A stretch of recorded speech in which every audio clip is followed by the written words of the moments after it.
न तेरा है न मेरा है ये हिंदुस्तान सबका है,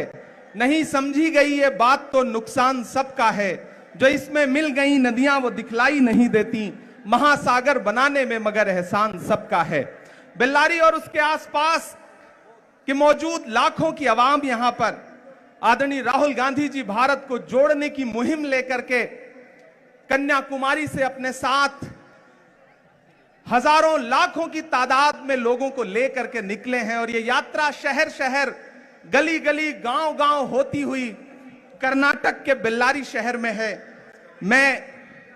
आपसे बात करने के लिए आया था, लेकिन तब तक हमारे नेताजी राहुल गांधी जी आ चुके हैं। मैं अपनी वाणी को विराम देता हूं और बस इतना कह रहा हूं कि राहुल गांधी जी की जो ये मुहिम है, इस मुहिम के लिए हिंदुस्तान का एक एक शख्स राहुल गांधी जी के साथ खड़ा है। और कर्नाटक की आवाम, मैं आपसे ये कहना चाहता हूं कि भारतीय जनता पार्टी की सरकार ने, चाहे वो यहां हो या दिल्ली में बैठी हो,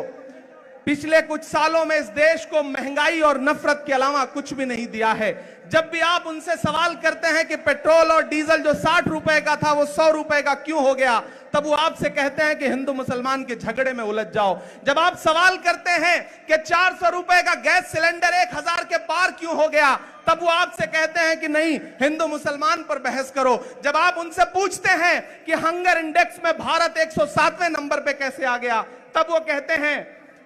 कि आप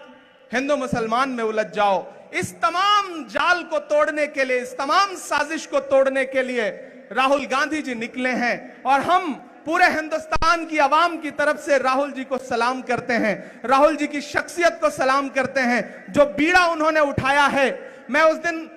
यात्रा में साथ चल रहा था तो किसी पत्रकार ने मुझसे कहा कि आप चल रहे हैं तो आपको कैसा महसूस हो रहा है, तो मैंने एक ही बात कही कि मैं महात्मा गांधी के दौर में पैदा हुआ होता तो शायद मैं उनके साथ चल रहा होता, लेकिन मैं इस दौर के गांधी के साथ पैदा हुआ हूं तो मैं अपने दौर के गांधी के साथ चल रहा हूं। और मुझे ऐसा लग रहा है कि मैं एक ऐसी मुहिम में चल रहा हूं कि आने वाली नस्लें जब पूछेंगी कि जब मुल्क में नफरतों की आग लगी थी, महंगाई आसमान को छू रही थी, दिल्ली की गद्दी पर बैठा हुआ हाकिम बात करने को तैयार नहीं था, ऐसे में आप क्या कर रहे थे, तब मैं फख्र से कह सकूंगा, गर्व से कह सकूंगा कि मैं अपने नेता राहुल गांधी जी के कदम से कदम मिला करके कन्याकुमारी से कश्मीर तक अपने पांव के छालों की परवाह किए बिना जा रहा था और भारत को जोड़ने की कोशिश कर रहा था। मैं एक बार फिर से राहुल जी को सलाम करता हूं और मैं जानता हूं कि चाहे बारिश हो या आंधी, नहीं रुकेगा राहुल गांधी। राहुल जी आगे जाएंगे